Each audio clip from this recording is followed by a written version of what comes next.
So turacyari ku ikipe ya Arsenal. Ruganzu umuntu yakwibaza umukinnyi witwa Christos Tsolis turi kubona mu ikipe ya Arsenal, turabihuza n'amakuru avuga ko Gabriel Martinelli yaba yenda kumvikana n'ikipe ya Al Hilal yo muri Arabia Saudite kuba yakwerekezayo. Christos Tsolis birasa naho ari we waba ugiye kumubuza umwanya. Ese koko ni umukinnyi ubikwiye kuba yakwima umwanya Gabriel Martinelli ku buryo tubona Martinelli muri match ya Coventry Tsolis akina iminota yose, Martinelli ntakina? Iyo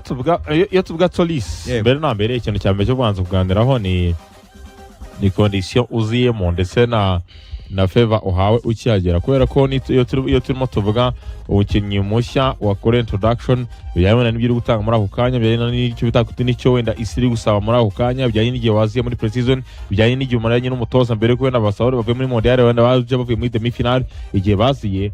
biguhereza favor byibuze ko ibintu byose ushobora gukunda mu cyo nakwita ngo ni mu ntangiriro y'umushinga. Nituvuga ngo Tsolis yabaye ishanyarazi, abantu bumve ngo haje Kylian Mbappe mushya, abantu bumve ngo haje Rafinha mushya cyangwa se undi mukinnyi mushya cyangwa se ya profile bwa ngo ni ya profile yo gutsinda ibitego 50 yo gutanga assist 20 kuri saison. Oya, ahubwo ni umukinnyi mushya ukwiye kurebamo icyizere kugira ngo byuze abashe kuba yaguhereza ibidasanzwe. Kano kanya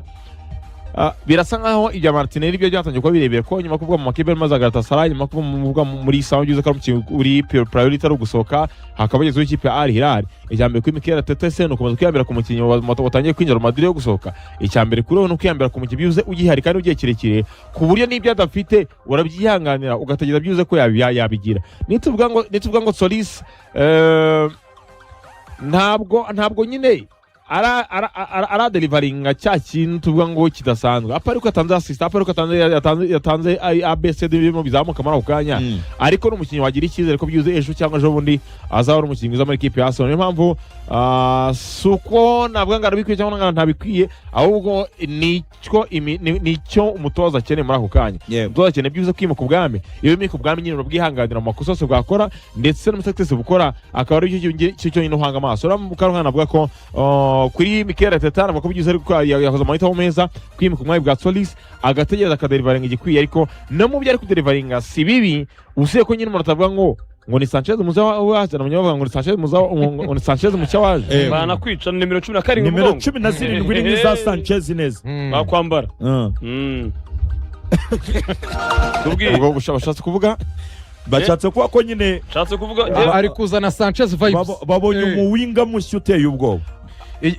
muri monde y'abawinga bateye ubwoba rega, muri monde ya Orisa utakora ibitego 10, muri monde ya Remi na Mata 15, muri monde ya Bukayo Saka utakora 20, muri monde ya Mohamed Salah ugiye umuwinga mwiza umwe agomba kuba arinde, agomba kuba Anthony Gordon wa 6-7. Niyo ngo ibyo 6-7 kuri calibre Tsolis yatweretse uburyo ahora imbere y'izamu n'uburyo sensing zamu n'uburyo afata amadecision yakwiye, iyo mibare yayigeza, ariko ntago arimo Saruje wa 25 na assist 30.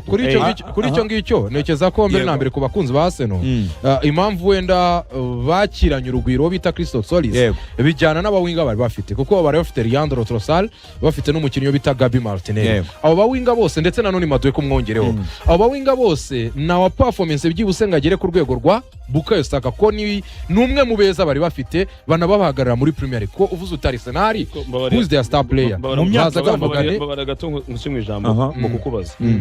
wadefinisa gute uburyo Bukayo Saka ari umuwinga mwiza, wabisobanura gute? Oya kakanya nkomoje kuri Bukayo Saka nyirizina mu mibare ye, he's a guy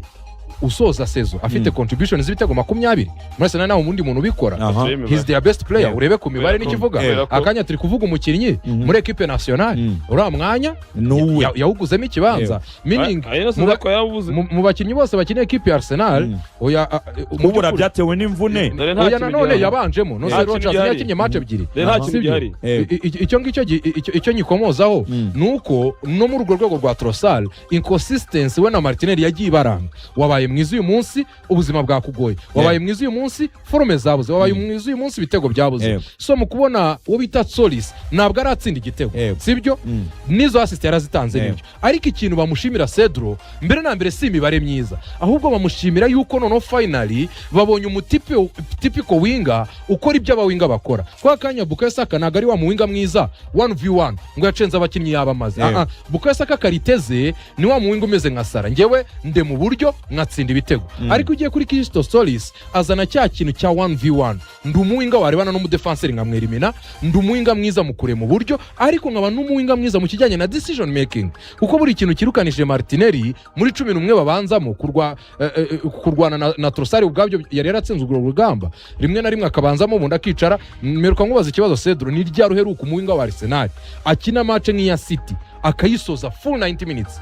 ntabwo byaherukaga kuri rwa ruhande rwa nimero 11 sorry icyo kintu mu kukizana ni umuwinga udatinya gusaba baro muri zone ari muri pressure ari kumwe na defenseur babiri ni umuwinga utazumva ngo bagenzi be biramanse yuko yatindanye umupira buri uko ageze muri box Carafiori wideplashije aramuheza umupira ese Odegaard yanyegereye aramuheza umupira ariko ikindi kintu uhita ureba kuri match ya Convent turabyuka mwereka uburyo bagenzi be batangiye kumugirira icyizere cyo kumuhereza baro mu by'ukuri kurane rwa Martinelli wasangaga nta bikorwa byinshi biri kwabera wasangaga ibikorwa byinshi biri guhera ku ruhande rwa Bukayo Saka abantu benshi batanya no gushinja Odegaard batese wowe buri mupira wose ubonye umanura ku ruhande rw'iburyo kuki nuhengamiye iburyo kuki right now none Odegaard abantu batangiye kumukunda batangiye kuvuga ngo Odegaard none ngo yize guhindura imande ntabwo ari uguhindura imande kubyiga asanzwe abizi ahubwo arasanga yonde arimo arasanga Solis uzi kwitaheza umupira Carafiori uzi kwitaka cross nkambona ikintu bari kumukundira hanini ni umukinnyi wazanye indi flavor indi ingredient ikindi kirungo cy'uburyo bw'imikinire mfasha gatoya ngikintu kimwe ngarukaho gatoya ku munota umwe ku cyo nari mubajije buriya turi mu isi y'imfube z'abawinga ku buryo aka kanya dushobora kubona Solis basushaka no kure mu buryo nka buriya tukishima Solis yatanze passe y'umutwe kuri Kai Solis match yakoze nyango nejo n'ubanza ari passe yatanze yatanze passe ariko iba deflected kandi uburyo akinamo wingiye ubona nta gashaka kukwereka kafite imbaraga ngo gushyira barakambuka ngakwemeza agiye icyo kintu cyo gushaka kugigana ngo ari umusore nka Bukayo nayimbajije nzi ko ari ngo ni Starboy wa Arsenal ariko sezo yabayeho nziza mu mateka atazibagirana ni sezo ya 23-24 aho yakoze ibitego 16 n'imipira 9 b'imitego areze igira umunsi atarongera nubwo byabayeho ni banza n'ubwanyuma kujyana aka kandi ntabwo birongera nyuma yaho amaze gukora sezo 3 ibitego bingahe nyuma y'iyo sezo ni sezo nyuma ya ubwo sezo zuzuye ni ebyiri n'ingi ya gatatu iyo sezo n'ingi ya gatatu mu by'ukuri rero umuwinga nka Bukayo ukwiriye kuba nyina ahedinze kuri rwo hejuru umwe yakagenze mu bitego 10 yakagenze mu masiti 10 nk'umuntu wadanje umaze imyaka almost 8 muri Arsenal muri iyo myaka 8 yagakwiye ko ari kuri level gukanga abantu kuri level iri hejuru ariko naje gusanga ntago harahataragera burya nyemo harahataragera so comparable to others nyine umujyanyije n'abandi Arsenal uvuza abaford ba Arsenal uvuza abaford ba Arsenal ni wa mbere njye ntabwo nshobora kubijyanye n'abakinnyi ba Arsenal uramujyanye n'abandi bindi sinshobora erega kubijyanye n'abakinnyi ba Arsenal umwisha umva icyo ndi kubwira ikintu ushaka kukwereka ngaha niyo mpamvu aka kanya Arsenal ifite Bukayo ariko ikaba ishaka Vini ikaba yarashatse Alvarez nyine bashaka wa muntu wisumbuyeho ariko ivuze urwego rwa Arsenal is the guy so turi kumwe na Rwanda TVET Board muri Rwanda TVET Board baratubwira ko rwose ibintu ari byiza cyane baratubwira ngo ese waruzi ko impano yawe ishobora kukubera ikiraro kikugeza ku bukire binyuze muri gahunda n'amasomo yihariye atangwa mu mashuri ya tekinike imyuga n'ubumenyi ngiro urubyiruko rufite impano zitandukanye ruhabwa ubumenyi bwisumbuyeho butuma rubasha kwigaragaza no guhiga abandi ku isoko ry'umurimo no guhanga udushya impano yawe ni amahirwe ubumenyi n'imbaraga hitamo TVET wiyubakire ejo hazaza heza so hanyuma reka mbabwire ko uwitwa Gabriel Martinelli muri Arsenal wakwibaza ngo bigeze rero bigeze muri final stages donc ibigano biri kwenda kurangira vuba bidatinze rwose araza kwerekeza mu ikipe ya Al Hilal Saudi nabonye David Onstein ejo ku munsi w'ejo rwose inkuru ayisohora nyuma yaho mbona ba Ben Jacobs nabo batangiye gusohora amakuru avuga ko rero Gabriel Martinelli is in final stages kuba yajoininga ikipe ya Al Ahly Saudi Al Hilal Saudi ni Al Hilal indi yatunze Neymar ni Al Hilal imwe ya Neymar imwe yakina imikino iri nabonye bari kuvuga ngo niyo the best flop transfer ever amafaranga bari bamuguze imikino 7 igitego kimwe noneho so ubwo rero Al Hilal Saudi niyo iri kwifuza Gabriel Martinelli vuba cyane turamubona agenda muri Arabia Saudite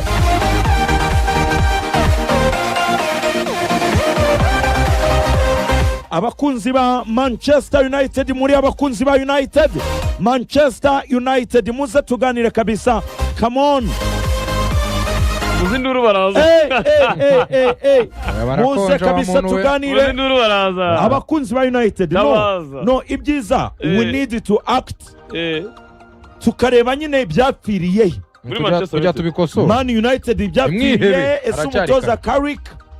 does he still have time? Nyine aracyafite igihe cyo kubikosora. Carrick na Man United byapfiriye byanze bite?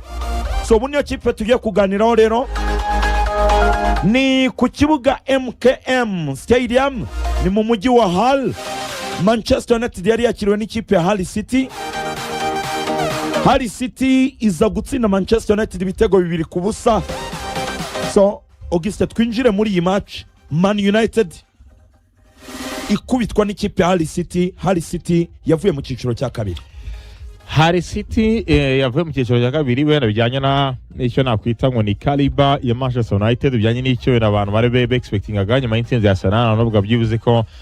ugiye icyo nakwita ngo ni fixtures neza, kubera ko mu bintu bya mbere bisova abatoza, buriya hari abatoza basovwa n'ibintu byinshi, kuzara abatoza ababasove kubera icyo nakwita wenda forme z'abakinnyi cyangwa forme club irimo, abatoza basova na fixtures nyine nziza bijyanye n'uko mwatangiye umwaka w'imikino n'ibyo komana, ariko ubundi byibuze ko Manchester nibitangiye ku match n'ikipe izamutse, uvuga ko byibuze bagiye gutangira gutanga muri manota yo hejuru, mu gihe bakirimo za signing zabo zo kuzana ba Barebano n'ibyo atandukanye, byibuze ngo bazaza bafatireho, baza kwimena nka match za Man City, ekipe imaze gufatira byibuze ibintu by'ingenzi kuri uyu mukino. Rero igihe cya mbere cyatunguye abantu cyari kimwe, cyari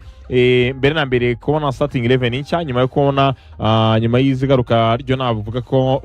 ry'abastarama arimo abantu Nozeri Mazarawi, nyuma y'iminsi benshi bizo batabastata muri ekipe yabo, nyuma y'igaruka rya Patrick Dorgu, kubera ko isoze n'uri yavunitse, bongeye kugaruka muri line up y'umutoza Michael Carrick, abantu batangiye gutungurwa nyine igaruka rya Aiden Heaven, wenda bijyanye na n'icyo yamubonaga wenda bijyanye n'icyo muhaye muri pre-season, kubera ko umuntu yibaza ngo ese why aje mu kibuga imbere y'abakinnyi wenda ba Reniero bari basanga bari hari imbere Alessandro Martinez wari usanzwe hari n'undi uvuye muri Montreal, byibuze unakoze Montreal itari mbi muri rusange, ariko ugaprefera wenda imvane nke bita